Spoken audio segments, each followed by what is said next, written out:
Hello, friends. Welcome back to Hot Blooded with me, your host, your new buddy, perhaps your old buddy, Kat Jones. Before we get things started, I just wanted to say thank you to everyone who listened to the first episode last week with King Buzzo of the Melvins. And an even bigger thank you to all the people who shared it, sent me messages on social media, or who subscribed to the Patreon. This is just a little bedroom project that I'm doing with some of my best friends. So when I say it means the world to me to have your encouragement and your support, I really mean that from the bottom of my heart. I know we're all bored and a little lost right now, so I hope that listening to this gives you a reason to smile. Anyway, the guest on the show today is Mr. Dave Wyndorf, who is the frontman and songwriter of a band called Monster Magnet. Monster Magnet is a band from New Jersey that has always kind of been lumped into a genre that we call stoner rock, a genre that I love a lot, but has a lot of goofiness going on that can be a little difficult to take seriously. It's called stoner rock for a couple of reasons. One, because it's slow and heavy and hypnotic enough to completely zone out to, but historically, it's also music that feels really good to smoke a joint to because it's positive and fun and feels like a party. And the genre started in the 90s with bands like Sleep and Caius and Fu Manchu in California, but their influences spread all over the place. And I grew up in California and I loved all of that stuff. And it definitely threw me down a rabbit hole where I eventually fell in love with heavy metal. But these days, the genre of stoner rock has gotten a little corny with over-the-top weed references and band names and lyrics. And I'll be honest, it's a little tough to not be a little put off when you see that label slapped on something.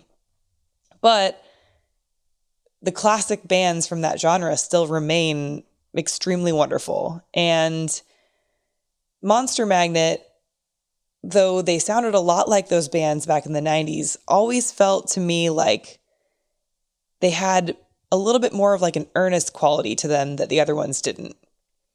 And that is definitely not to say that Dave Wyndorf didn't write some ridiculous lyrics. There are comic book references all over the place. They sing about quote unquote 70s nipples and humping volcanoes and doing so many whippets that you piss yourself while you're listening to Yes and Led Zeppelin records. Or my personal favorite, which is on a song called Third Eye Landslide, where he yells, "Cashing Satan's checks with my dick in my hand." That's just so funny to me.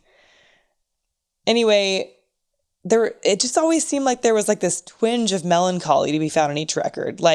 The wild and crazy silliness was a way for Dave to channel other things that were going on in his life, or to create a really fun party to look forward to on a record where the rest of life can be really bleak. And after all, when you really distill it down to the essentials, it's always seemed to me like that's what rock and roll is for. But in any case, the bulk of Monster Magnet's popularity happened in the 90s and early 2000s, and they've been consistently putting out records ever since then. And their sincere melancholy quality, it seemed to me, kind of took the stage more as the band got older. Their sound got a little bit more psychedelic. They even remade a couple of their records called Last Patrol and Mastermind in what they called reimaginations. And I was especially taken with the reimagination that they did with the record Last Patrol, which was this beautiful, tripped out, sort of Doors-esque version of the same album. But they also added a song called Milking the Stars right in the middle of the record, which is this gorgeous, emotional, heartfelt song about waking up next to someone that you know you're probably never going to see again. And I will never forget the first time I heard that song. my friend Liesl and I went to a record store in Portland, Oregon, pretty soon after the record came out in 2014. And both of us bought it on vinyl because we were super into them. And we went back to my apartment and threw one of the copies on the turntable. And when it got to that song, we both had to sit down and sort of have a moment with it. Like, it was really funny. We both had the same reaction to it. Like, Dave Wyndorf had just read our memories to us and put them in a way that we had never been able to describe, much less put into poetic terms like that. And it seemed to confirm what I've always known, what was really behind Monster Magnet, which is a dude who feels things just as deeply as the rest of us, despite singing about things like space orgies and driving a tractor on a drug farm. And ever since then, I've really wanted to sit down with him and hear not only his thoughts on love, but also maybe a few stories behind these wild songs of his that seemingly make no sense, which I love. Anyway, I'm glad I finally got the chance in 2020, and I hope that you enjoy listening to this as much as I enjoyed talking to him.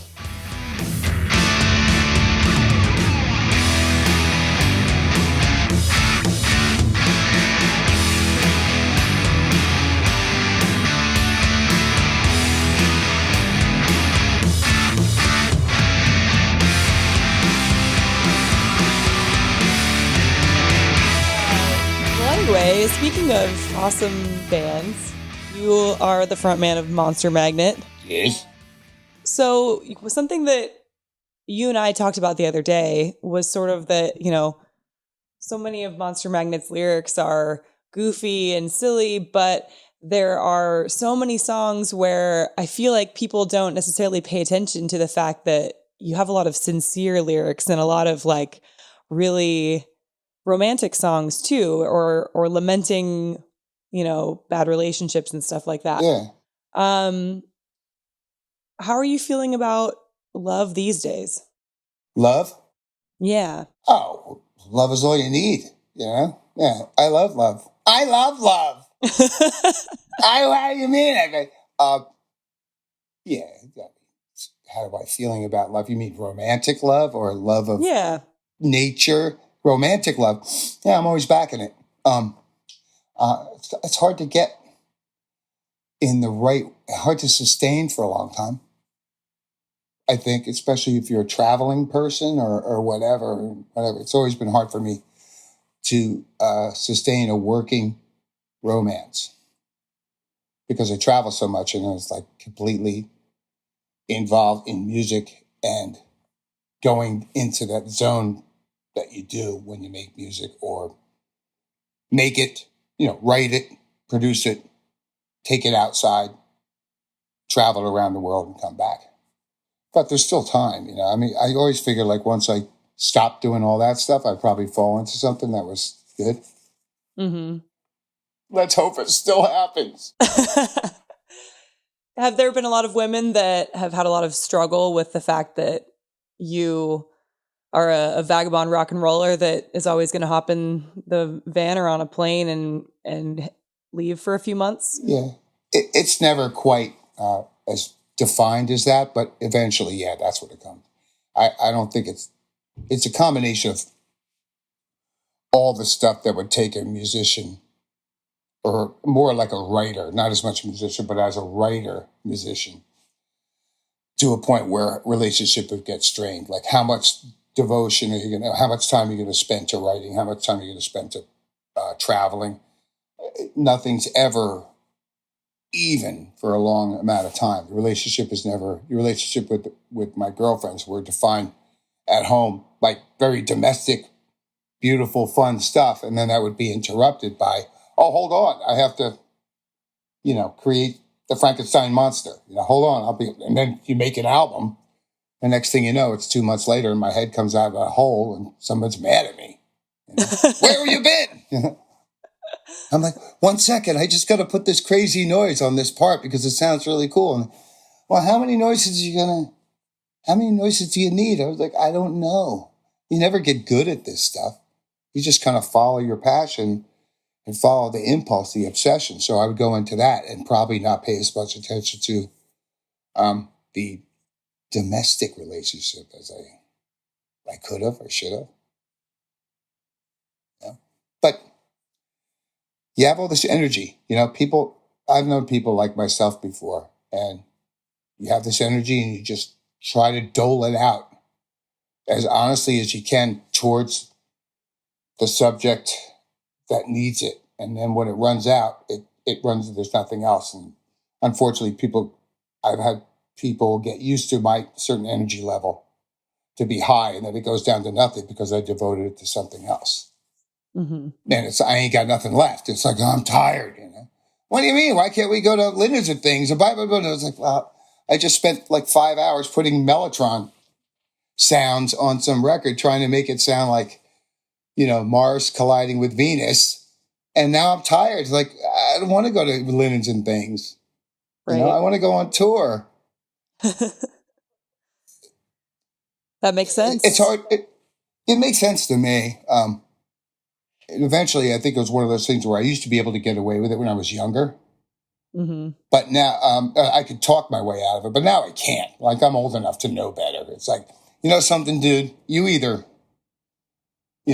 do this all the way or you do that all the way. Just splitting it down the middle. There's only a few lucky people who can really do the best music they can and have a regular relationship. I've never seen it happen.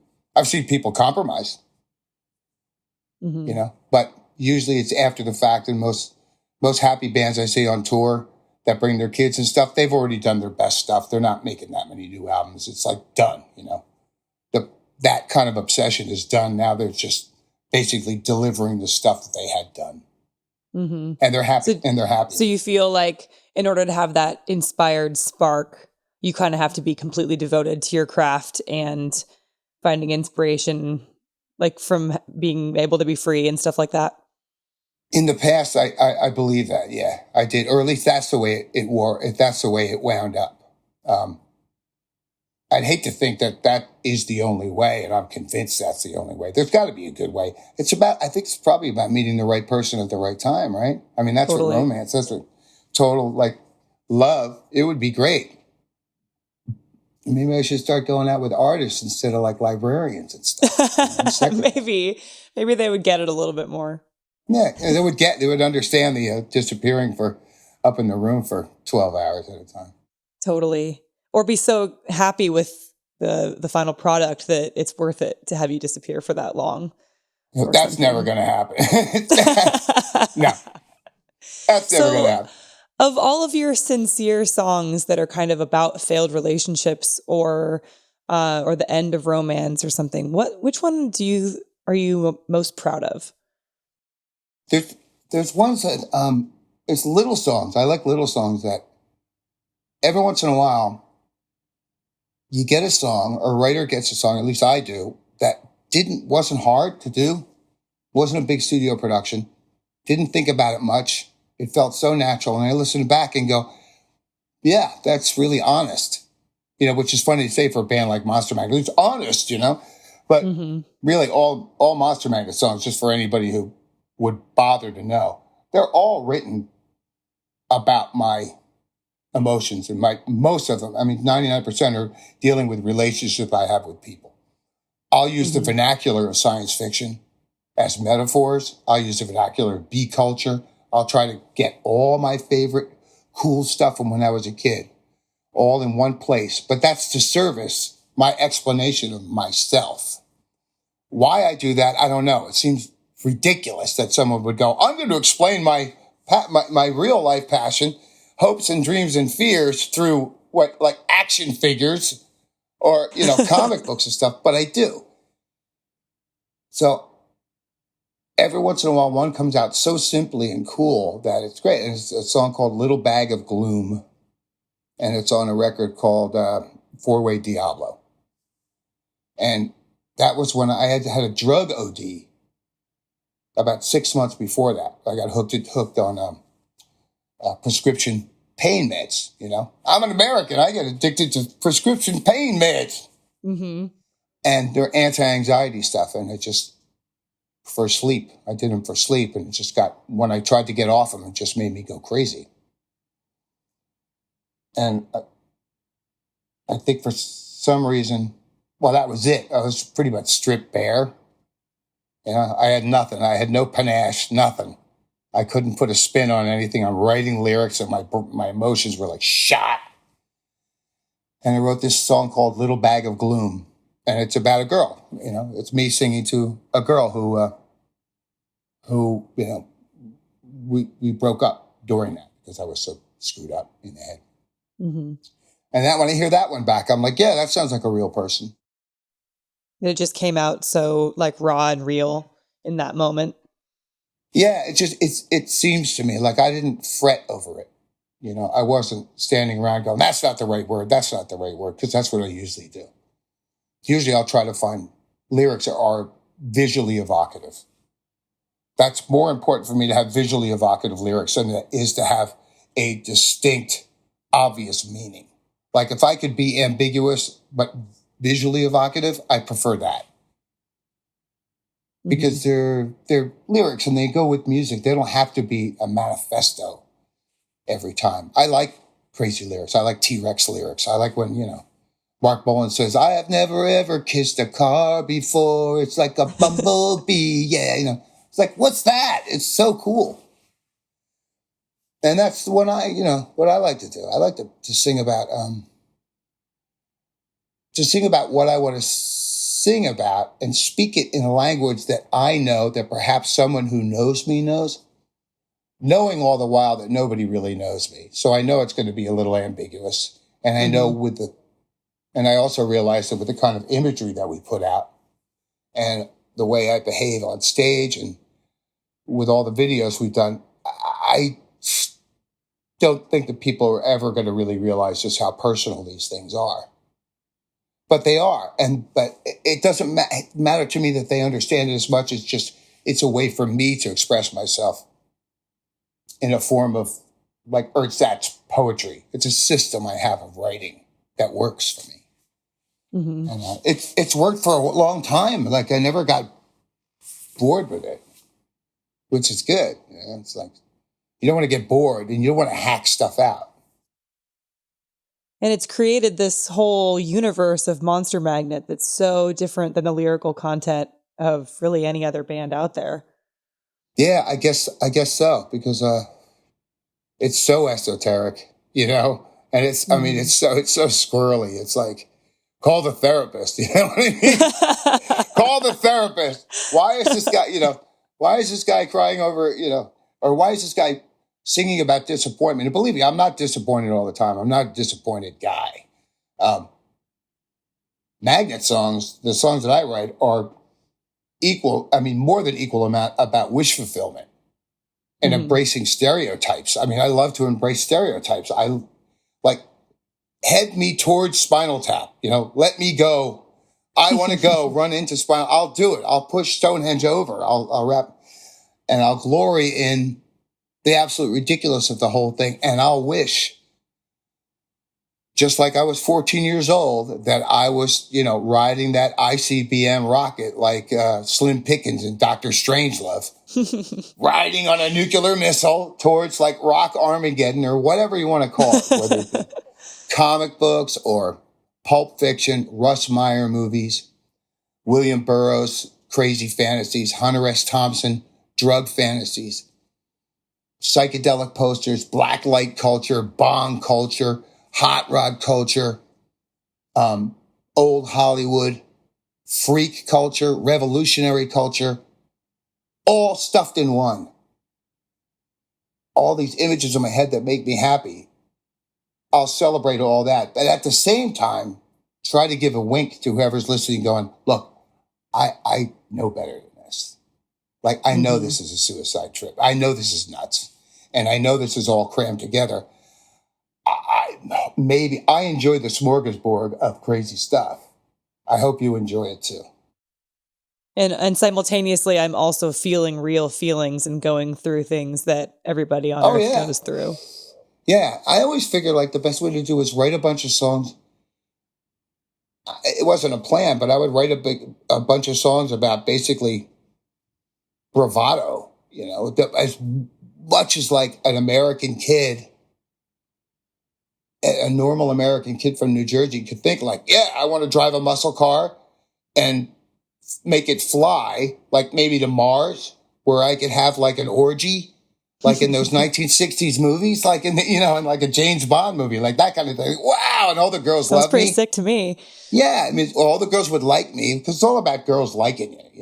It's not about domination. It's about maybe they would want to have an orgy too. Maybe they would like actually suggest it.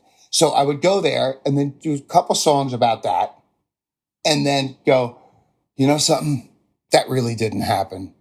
That was all in my mind. Now I'm going to sing this song about a bad Christmas Eve and a tiny little song like, oh, Christmas sucks. And then get back on the thing and swallow a couple more mushrooms and pretend we're going back to outer space.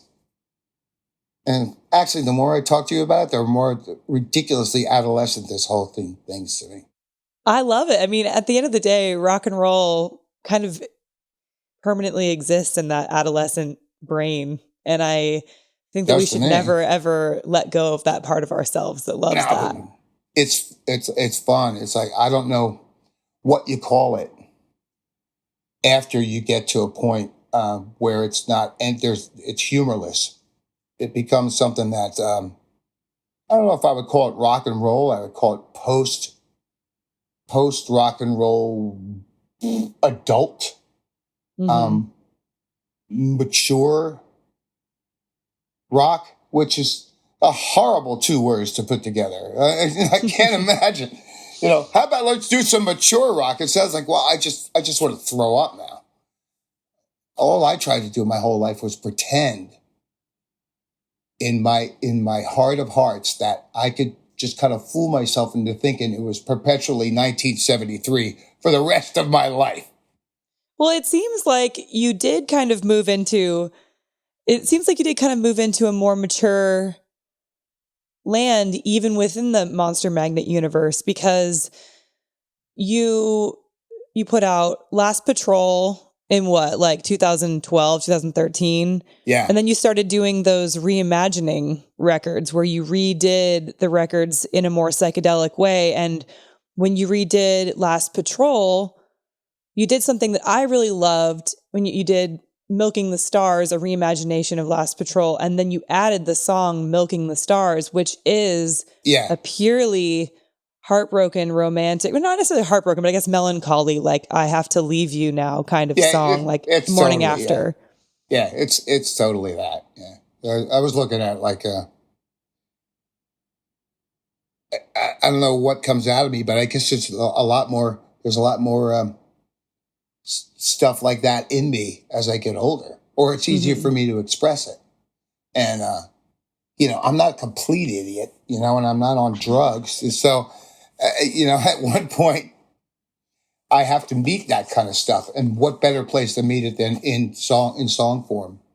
Right. It saves a lot of money on therapy, and true. And you're supposed to do it. Sometimes I worry about the people who enjoy Monster Magnet records getting schizoed out, going like, well, are we going to get this bummed out guy? Are we going to get the, the leather pants guy? Or like, what's going to happen? And I always Who says you can't be both? That's what I say. I said, leather pants guy's not going to age well. You know what I mean? In 10 years, you're not going to want to see leather pants guy. Enjoy it while it lasts. Yeah, you enjoy it while it lasts. Or you try to morph it. And what I did is slowly try to morph it into some kind of situation where I can sit around at a piano at like 70 years old and just be this like really weird old guy singing weird songs that don't fit into the category of quote unquote mature rock, meaning easy listening. Like just because you get old doesn't mean you have to be easy listening. Adult contemporary or whatever. Yeah, I mean those are the most horrible words. When I hear words like adult contemporary, it just makes me want to like. I got creepy crawlies just saying that out loud. Yeah, well, and you know what it sounds like, and you know how boring it is. Right. It's like feel good music for people, and the more they try to make it feel good, the creepier it makes me feel. I'd like to think that there was a place somewhere, Europe is the place for this, America isn't, but where you can go and you could do that old, fallen diva thing. You know, you can go out there with a bent arm and a bad back and go, and sit there on a synthesizer like some mad scientist and have like 100 people or 200 people show up and go, yes, that was art. You know, that was good. So what was going on in your life when you redid Last Patrol and you decided to add that very sincere song? That actual song was in my pocket anyway. I had written it for Last Patrol and it just didn't fit on the record. So I had that one kind of in my head anyway. And redoing that stuff was just a way for me to kind of clean my pipes sound-wise and taking chances with different production techniques for the future. I wanted to figure out how to bring some of the overall fidelity or the shine off of some of the big monster records and get it down to a weirder angle and try to find the right weird angle to see if I could live in an inexpensive, quickly produced, more honest, less overproduced land of audio. Mm-hmm. And I wanted to see what I could do in those sounds. And I always have different ideas about how songs should go. I'm sure every songwriter does. Like I want to try this angle or try that angle. And I realized I had a good opportunity. I had all the files on that stuff. And I'm just going to make this weird. You know, I want to see what happens. Some of those songs that were Last Patrol were long songs and I had a lot of stuff, a lot of different angles to go for. And I figured that was the right time to do it. And I was feeling weird. So I was like, no, I'm feeling weird. Let's get weird. I wasn't ready to write a new album for some reason, but I was ready to start tinkering to see what I could get out of different sounds. Not brand new sounds to the universe, but different sounds for me. And to try to get down into a more do-it-yourself thing rather than big studio productions. And, you know, the only way I could really do that is to have the only motivation to do it is I am going to release it to people. I mean, I guess I could have done it on my own, but I like the idea that at the end of it, that someone else is going to hear it. Mm-hmm. And I realized that people would go like, what are you doing? You're just remixing. But I was like, no, I'm really not remixing. I'm actually pulling wires out and doing different parts. And I wanted to see how to me, it seemed like a brand new record. I mean, it seemed like you get a totally different feeling when you listen to it. Thanks. Yeah. That's what I was trying to do. I wanted to see if I could get away with it. And I think I kind of did. So anyway, it helped me. I helped my head out a lot. Like for the future, I'll be like, okay, I remember taking chances on this kind of thing. And I remember taking chances on this kind of sound. I remember what this box did. I remember what laying off super quality auto tuning, laying off all that stuff and trying to bring it down to a more manageable level. So, you know, you make a big shiny rock record these days, which I can do. And it gets to the point where there's so much time polishing every little nut and bolt on the thing that it doesn't feel natural anymore. Mm-hmm. You know, it doesn't impress me as much as it did. I used to be totally anal on some of these records to go from lo-fi to super hi-fi. I'm going to make the highest fi record I possibly can. And I kind of did. And then it was like, well, that was a workout because I had to suspend in my head for a long period of time the actual spirit of it. I had to say this thing was written in a time of tension and emotion. And now while I'm shining it, all that tension and emotion is evaporating while I'm in the studio. So some of this later stuff, the reimagining, was me to try to get it done quicker. That's really cool. Yeah, it's an experiment. And it actually helped me a lot in my head. Like, I know what I can get away with and what I can't. You know? Do you think you'll do some more of those? Maybe. I mean, I hope, you know. Then I felt guilty about it. I was like, what are you doing messing with old stuff? You're already, you know. But, yeah, I know I'll get that feeling again and go, maybe I don't feel like writing a new record now. So let me go back and tear some of the guts out of this old stuff and see what I can come up with. But that's the beauty of music, because music it's not just notes and chord progressions. And the angle of those notes, the presentation, the light that you show on it. It's almost like making a movie. If you could get the same movie star, you could get Tom Hanks in there and have him play a scene, and he would look like Tom Hanks with makeup on and stuff. But then you could get Tom Hanks play the same scene, but if you made him not wash for 3 weeks, it would be a totally different scene. You see Tom Hanks tired, and it'd be like, oh my God. So, and that's the way I feel about music. Hair, disheveled. Yeah, greasy hair, like keep him up for like 48 hours to get them all tired. The music's the same way. You can present it in different lights and different angle. And it's amazing like what one little minor chord could do to a piece and make it sadder, or major chords, or vocal level, or taking the drums out, or putting the drums higher. I mean, all kinds of things. It's fascinating to me. I'm easily amused. Obviously. Well, you're an artist. That's a good thing to be. So take me back to the 90s, like around the power trip era. What were things like for Monster Magnet back then? Were things just totally insane backstage? Yeah, it was great. It was totally insane. Tell me about it. Well, we came from indie, doing our own singles on our like a cassette label in the late 80s, and like a long form crazy psychedelic rock band. And within a bunch of years, we were signed to a major, and I decided to go like full on rock because it was fun.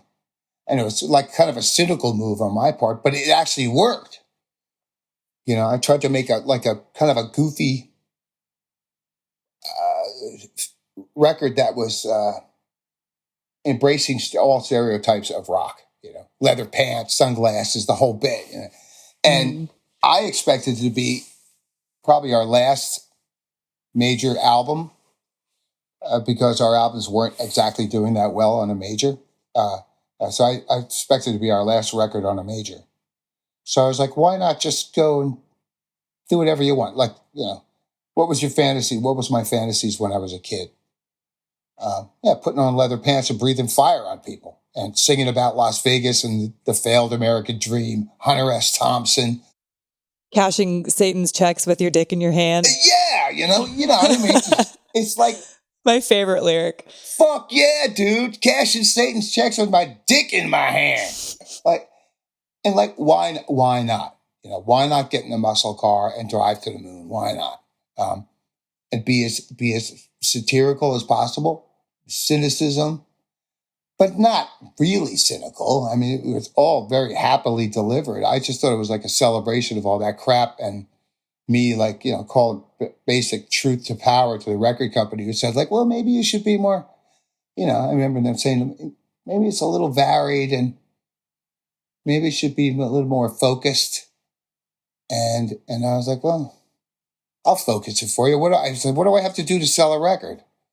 I mean, I'm supposed to do what I do, and you guys are supposed to sell it. I'm not supposed to know what radio wants. You're supposed to sign the band according to what they do, and you figure out a way to sell it to radio. There's supposed to be a publicist that can figure that out. Right. So I remember I said it to one guy. He was a very nice guy, but he was like, well, maybe it was too varied. And I was like, look, what do I have to do? Put tits and money on a cover to sell a record? Because that's what the hip hop guys are doing. And he's like, I bet you I could do it, like hardly change the music at all. And we could just put sex and would sell it. God damn if it wasn't right. It did. We didn't change the music that much. I mean, Power Trip was a rock record, but the thing that sold that thing was the presentation. And I was like, yeah. And like all my, all those, everything I thought about show business was true. It was like, it's all in the presentation. So I did. I went out and that was like an art project. We have to hire girls to be on the cover. I want girls, busty women, with obvious, like sexual overtones out the fucking wazoo with money in their hands. Like I want money, just like hip hop guys. Totally. Yeah, it was like money. What else? Satan. What else? Let's kill the Pope. Let's run the Pope down in the car. Just for fun. Yeah. What are a lot of fire, sex, fire, cars, outer space, scorpions, money signs, any kind of old psychedelic stuff I could work in there because I think that's a better aesthetic than most 90s aesthetics were. Try to put some of the old in with a lot of what I thought would be the most stereotypical things possible. As a joke, I couldn't have made a more over-the-top, ridiculous cover for the whole thing. And I was shocked, and it worked. I didn't expect it to work. So the next thing you know, the 90s was me in Las Vegas in leather cat suits, dancing with dancing with hip hop girls. That's so cool. It was fantastic. It sounds like you had a lot of fun. Oh my God, it was the most fun I ever had in my life, So at the time, did Monster Magnet have groupies and stuff? Yeah. It wasn't. I've never played it. We've never played it like that. We didn't play it like Motley Crue, It's like right. It's a whole not different scene. Yeah, that's a whole different thing. I was very, very conscious of not being a metal band. I wanted to be a rock band. And there's a big difference in, you know what I mean? Rock bands had innuendo. Rock bands had a nod and a wink. Not rock bands understood satire. In my opinion, metal bands understood none of that. Mm-hmm. None of it. I didn't see one metal band that understood any of that or appreciated it. They were all like, duh! Duh, duh, duh, duh, duh, duh. You know what I mean? It was like steroids and dude rock and reading out of some metal thesaurus somewhere. It was just no fun at all. It was music by dudes for mainly dudes. Yeah, that's true. At that time, there were not as many women in the crowds or behind the scenes as there are now. There wasn't. It was a very, very steroid kind of thing, or anyway, it wasn't good. And then the other option was the Motley Crue version of it, which I was never in because I was a nerd. I was a nerd kid. I lived my fantasies. I live inside my fantasies, and my fantasies were never to get people and control them. Like most nerds, they just want people to like them. So when I did the Monster Magnet Big Rock thing, it was just let's just celebrate hedonism as much and hope that other people can appreciate the joke and the crazy reality of it too. Because I've learned if you walk it, if you walk it like that, if you talk it like that, you can actually walk it like that. So yeah, we did have groupies and people like that, but they weren't like groupies, like a bunch of bimbos standing out in front of a Motley Crue. It was a certain amount of people that just understood that, if you really want to hang loose and you want to have a good time and be understood and still respected at the same time, here's the place. The portal to hell is right here. You know what I mean? But it's good hell. It's like Disneyland. It's fun. It's got a lot of forgiveness. There's no bad stuff, no complaints, no. How can I explain it that it wasn't toxic? Because it wasn't, and I'm proud of it. I'm totally proud of it. I think I understand what you're saying. Rock and roll is a place where anyone can have a good time, regardless of gender or any sort of thing that divides us. And rock and roll can also be a sensitive and sensual place that women feel understood, whereas the metal dudes at the time were not playing music for women. They were playing music for other dudes. So you were providing a place where it was a good time to hang out. Yeah, and I always tried it like that. I remember having discussions with different people in my crew. I was like, as the thing turned out, once you go on TV, MTV was still big back then. Once you start doing things in that area, other people show up, people that don't quite understand it, but they come anyway. And that's where the danger happens. If people are in touch with the fans are in touch with the band, or aficionados, people, male and female, everybody understands what the thing is. When you start to make friends, they more or less understand the people they're dealing with. So if relationships are going to start, sexual relationships or casual sexual relationships are going to start, everybody's pretty much on the same page. When you go on TV and all of a sudden you get a bunch of people that don't understand. And that's where it gets weird. That's where people get hurt.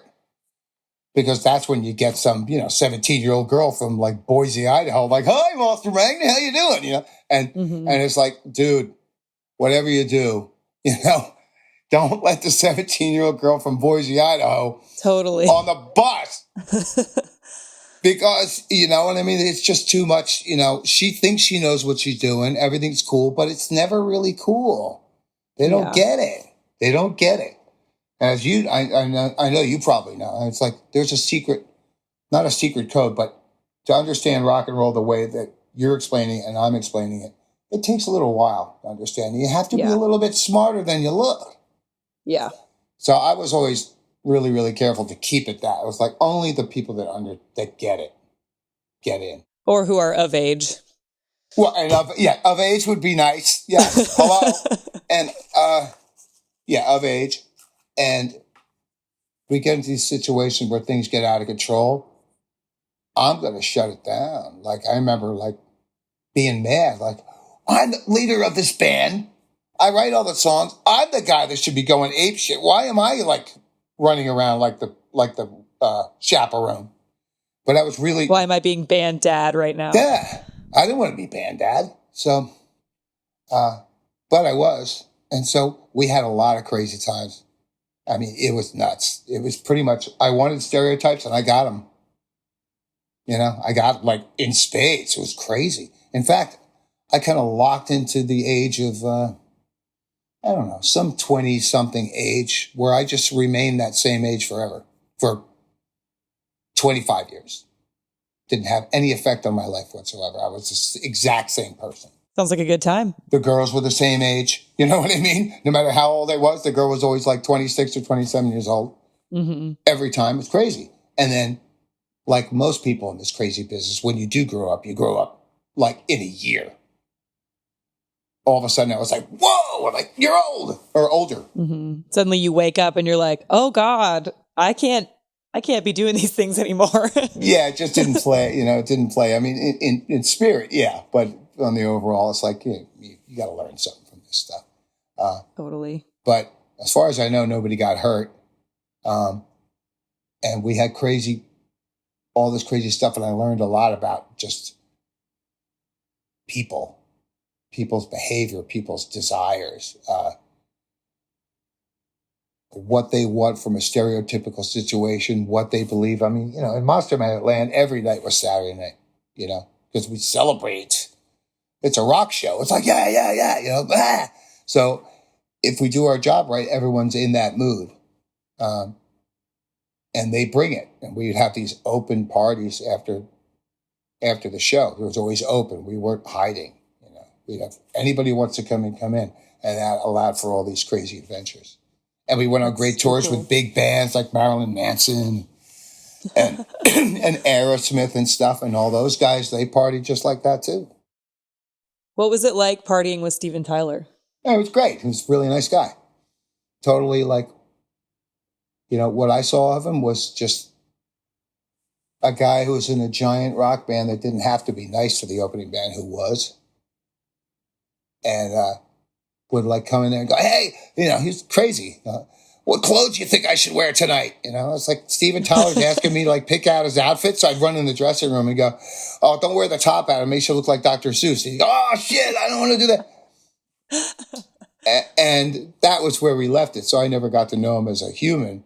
So I got to know him in the best possible way, which is on tour with Aerosmith, Steven Tyler being the perfect cartoon version of Steven Tyler.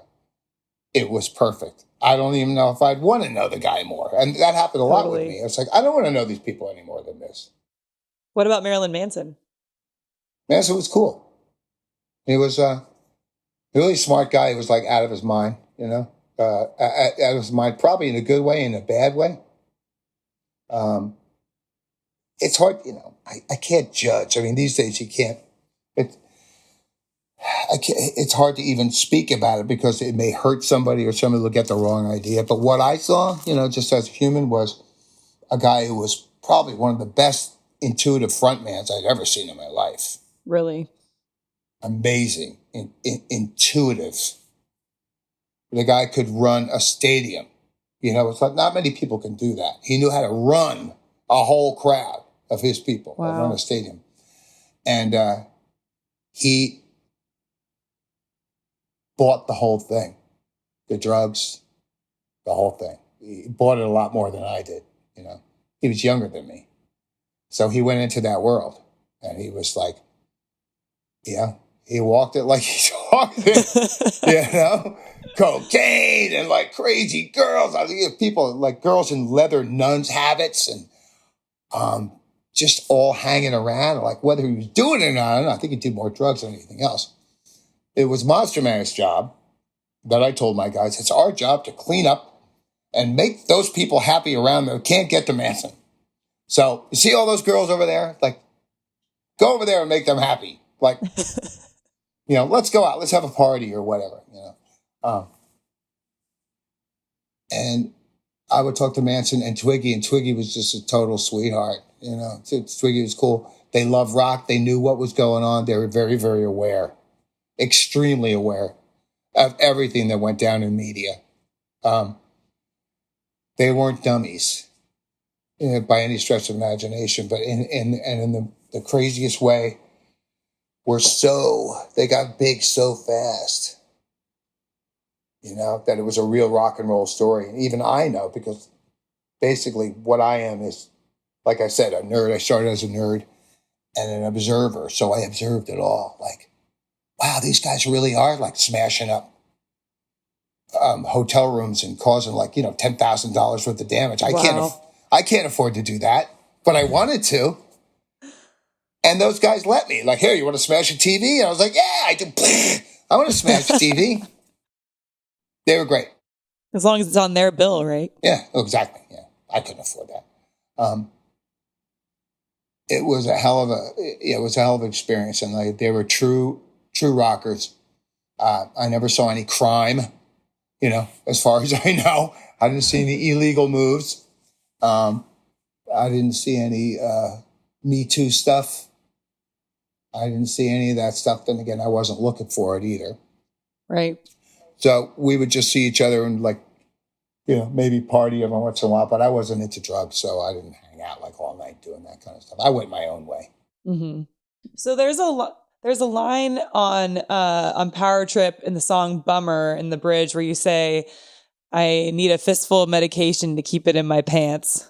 Was that like a fictional line, or was that based in reality with sex addiction or anything? No, it wasn't. It was sex addiction. Yeah.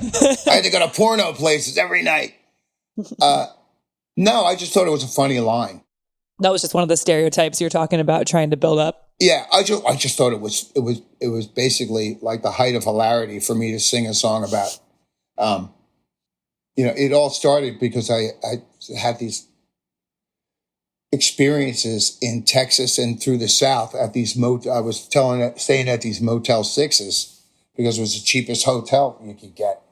And it just kind of created, I had this whole unveiling of society, of rock and roll, what it meant for getting girls and like how easy it was, or what type of girls it would be like really easy to have sex like on the first night. It was horrifying. It was really easy. It was like too easy. And I was like, this is exactly what I had in mind in my head, like skinny, dodgy people. Dodgy people of questionable like health and right. And that kind of stuff. This wasn't my fantasy. My fantasy was, basically healthy people and girls that were basically, responsible people that wanted like one night of rock and roll fun. Uh-huh. What I got was people who got regular rock. They had more rock and roll fun than I would ever have in my whole life, and had been doing it for a while. There was a culture kind of a groupie culture. And it was nuts, and it was Southern, and it had to do with defying their parents and defying the Bible and just anything with a middle finger to it. Fuck you, I'll do this. Fuck you, I'll do that. And that's when I wrote that song, Bummer. It was like, and I like, basically a girl said to me, she just wanted her dad, and I was like, you're looking for the one that fucked your mom, but it's not me. Like, I'm not this guy. I'm not going to play. I'm like, I can't play this with you. I can't play this game. You need a guy from here or who understands that whole crazy dynamic, because this is like way too trailer park for me. I didn't know how to deal with it. I was only set up for major fantasies and, where I ran the show, Mm-hmm. and basically my endings were happy endings. These were not happy endings. It was like, I can't remember the name of the show that was on, but at the time, every night on that tour was like an episode of Cops. You ever see that show, Cops? Yeah, back in the 90s, I watched it all the time. Well, that's what it was. That every episode was that. Those are the kind of people. People, girls running out of motels in their underwear, screaming, spitting in the Bible, fucking like Satan tattoos on their back. And me going like, I can't really tie a knot. And they're like, what, you pussy? You can't tie a knot? Don't you have any handcuffs? It was too much. And I was like, oh my God. So that's where Bummer came from. And that's really interesting. Right. So that was my ode to like Motel 6 and, just getting down to dirty and like, this is it, And then me just not having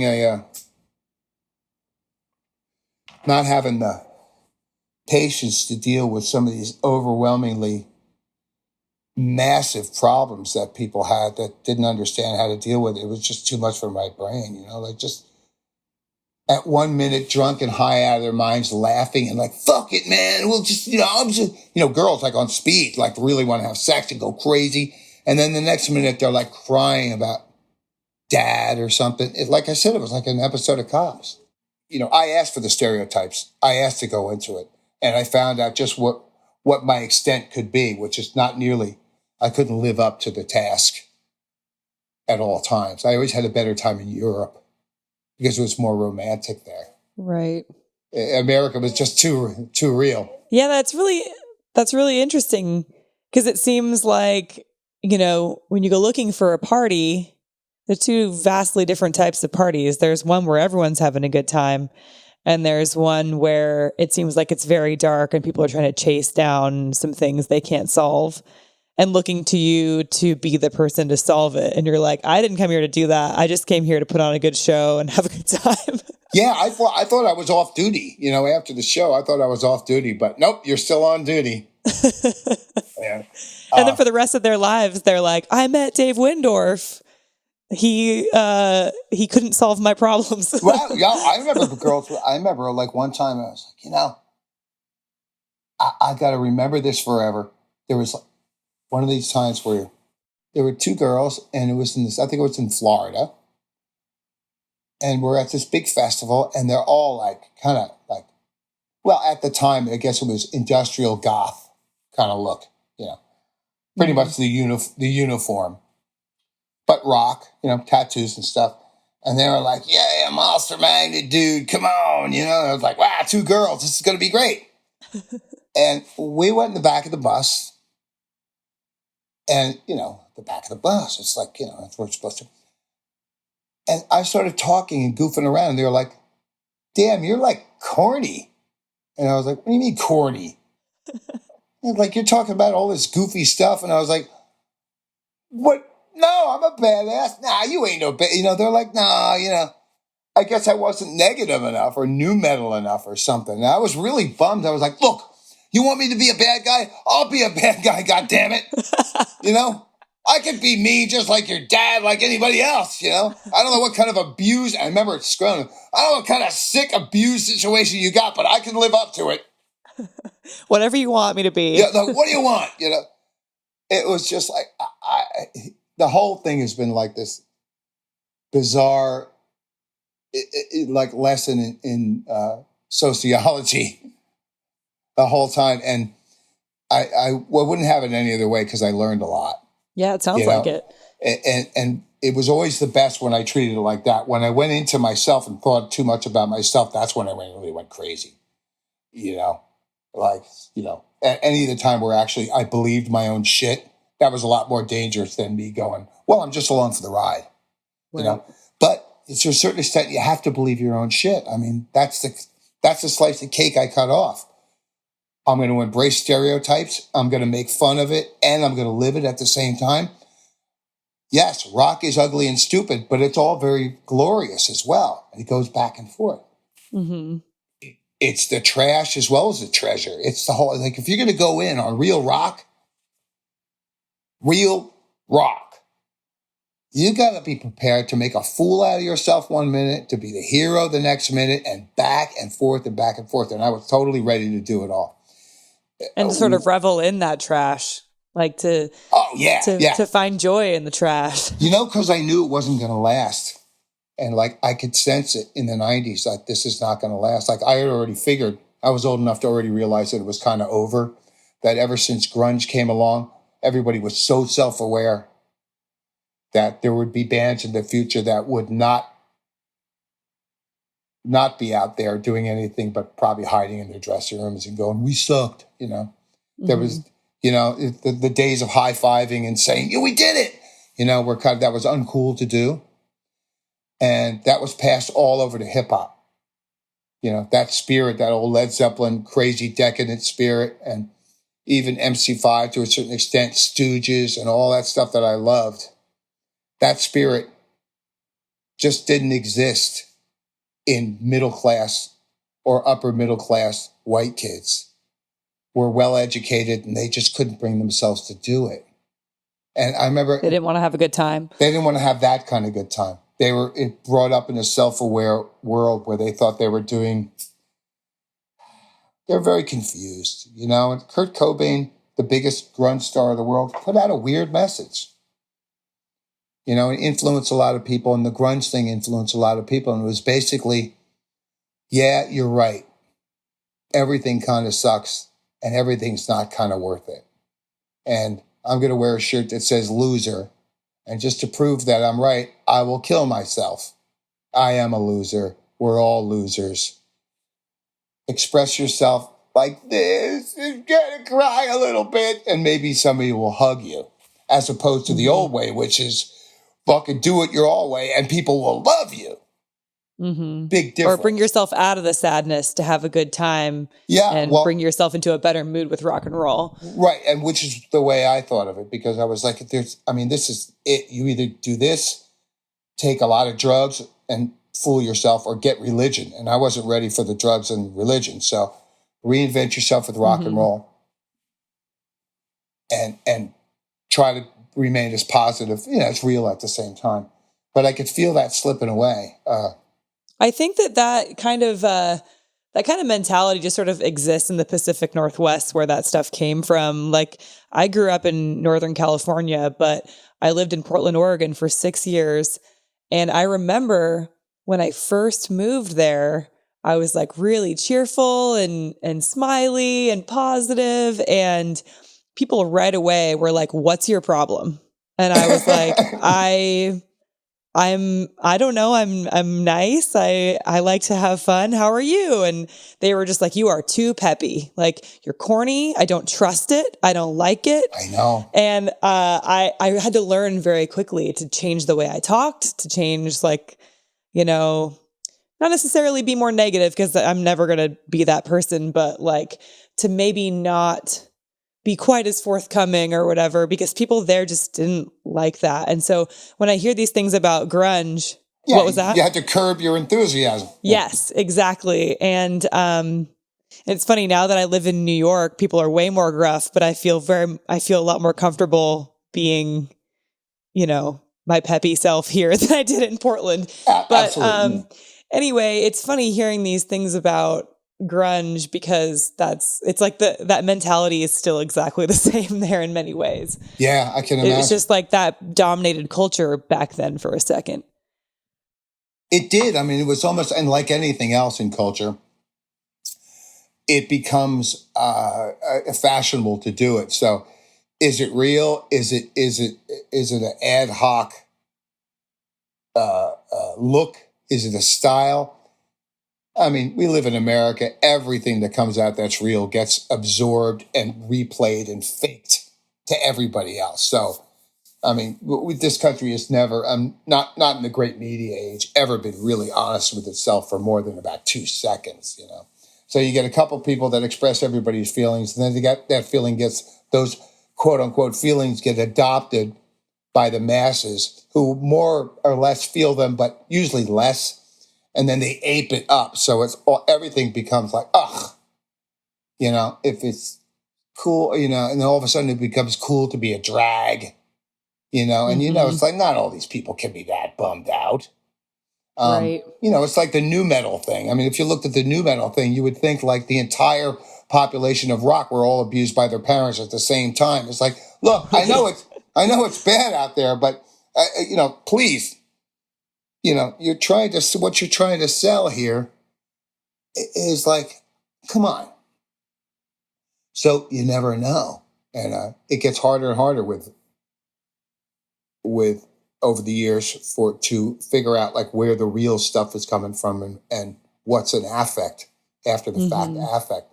But that's okay. I mean, that's the people's business. I mean, for what I do, I just kind of stick in my own universe. To me, I feel like there's no reason why we can't be all those things at once, you know? Like there are days when I want to cry to Chris Cornell's lyrics. There are days that I want to listen to rap. There are days when I want to listen to songs like yours, like Nod Scene, that's like all about getting stoned and listening to Yes and Led Zeppelin. Like, you know, there's no reason why you can't be all those things at once, and choosing only one mentality to have all the time just seems so forced to me.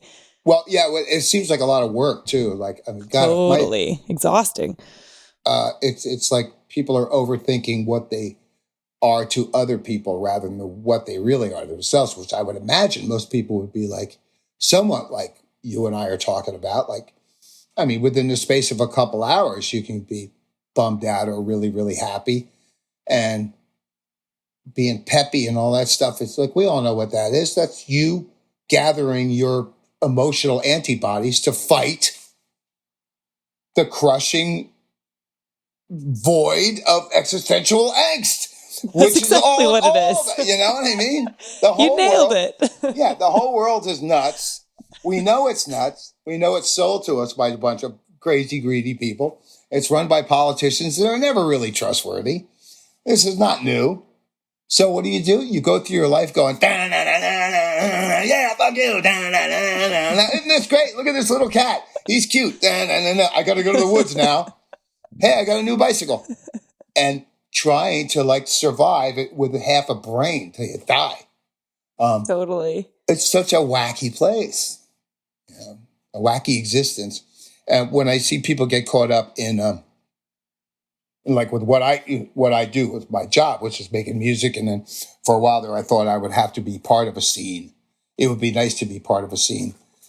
But my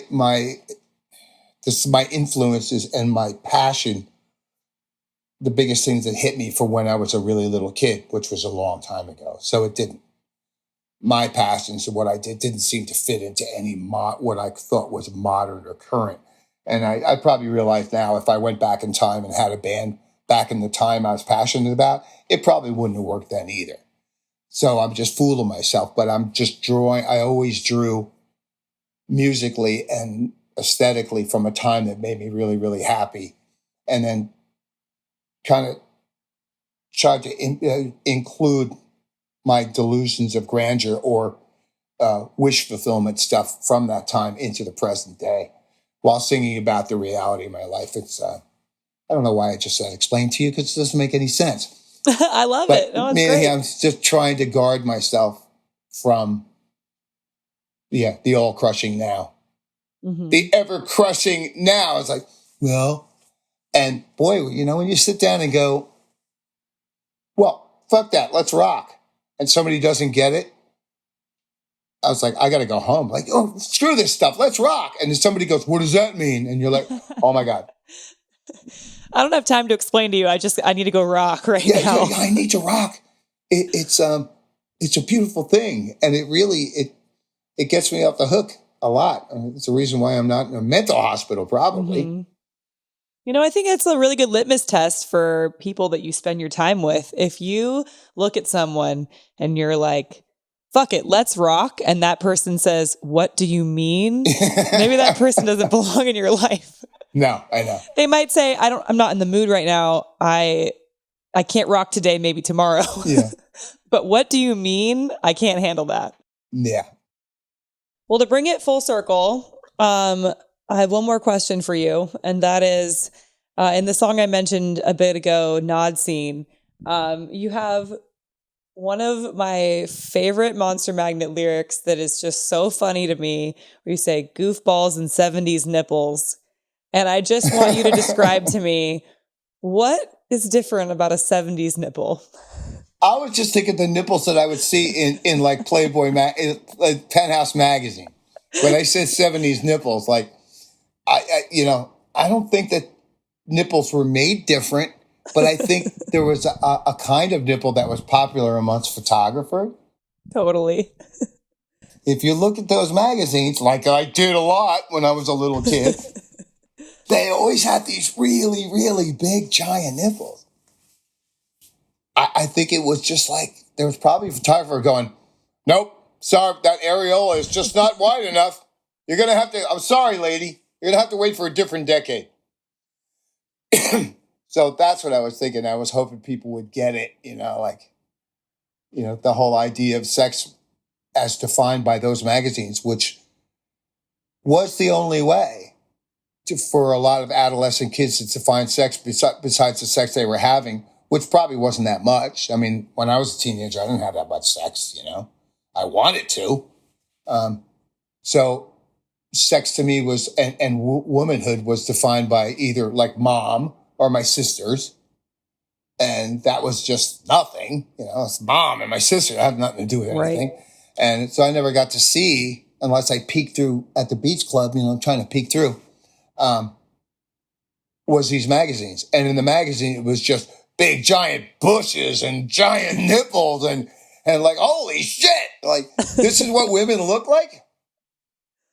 Finally, when I grew up, I realized not all nipples were like that, but for a while, so that's why I was saying, like, goofballs, in my head, that was just a great place to be. That place when I was 13 and I had a stack of purloined Penthouse magazines that I found in the woods somewhere.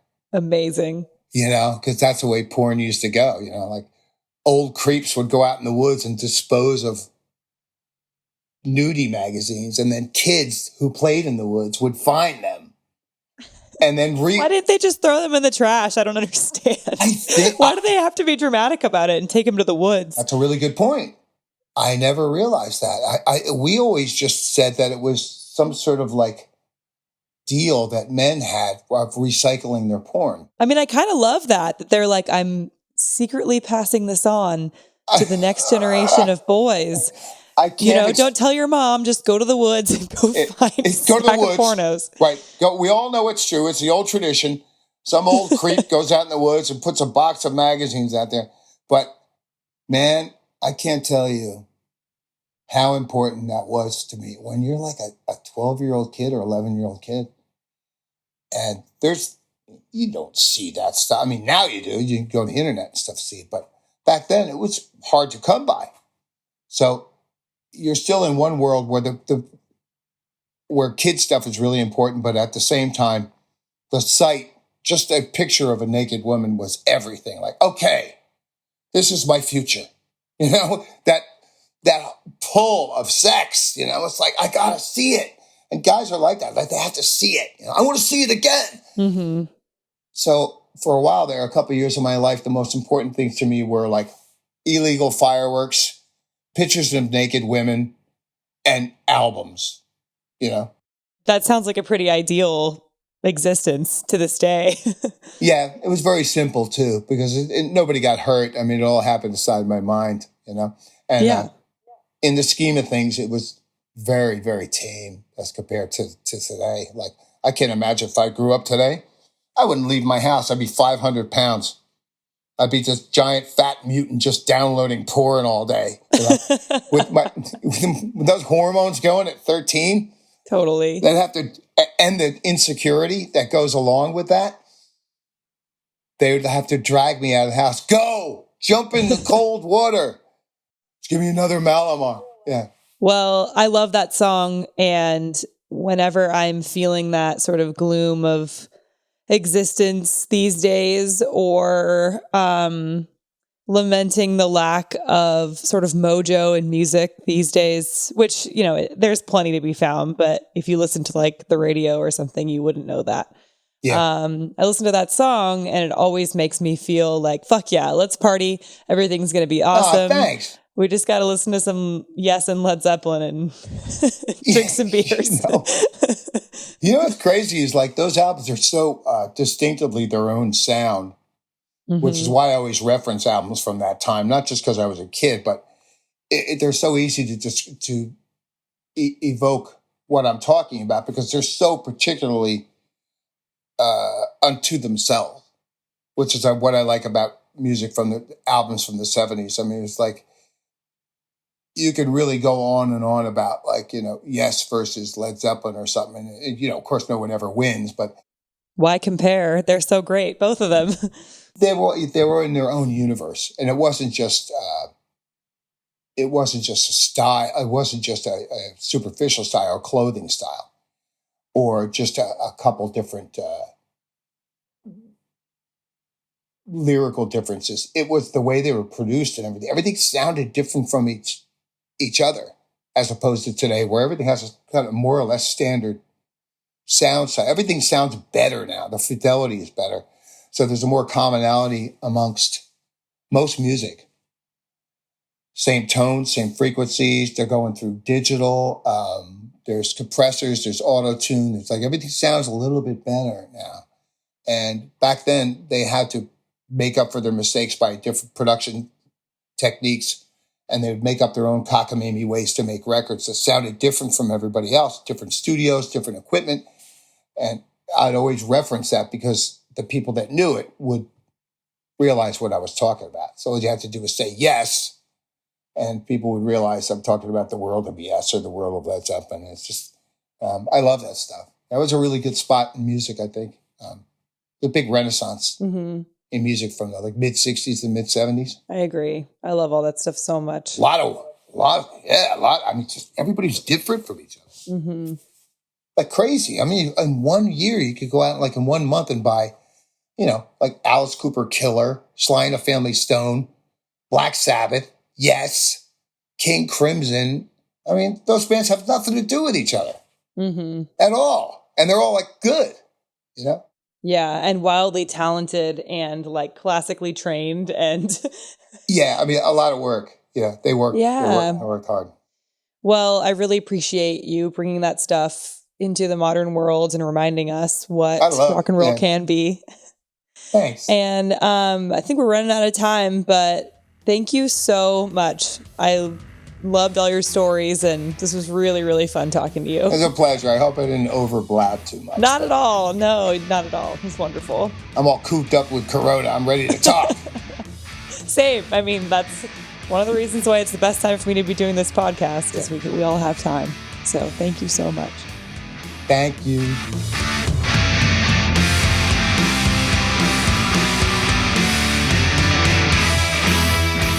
This episode of Hot Blooded was hosted, written, and produced by me, Kat Jones.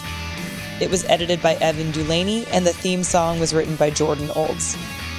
The logo was drawn by Corey Largent, who also goes by Insane Clam Pasta on Instagram. It's a very funny account full of food and music puns, and you should absolutely check it out. Additional graphics were made by Jonathan Amaya. Special thanks to John Freeman. I also want to give a special shout out to people who subscribe to the Lover tier on Patreon.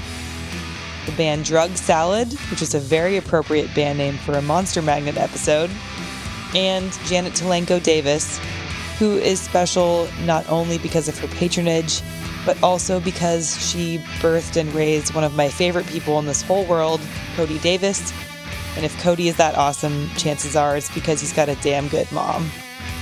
Anyway, I love you all a lot. Thank you so much for listening. I will see you next week.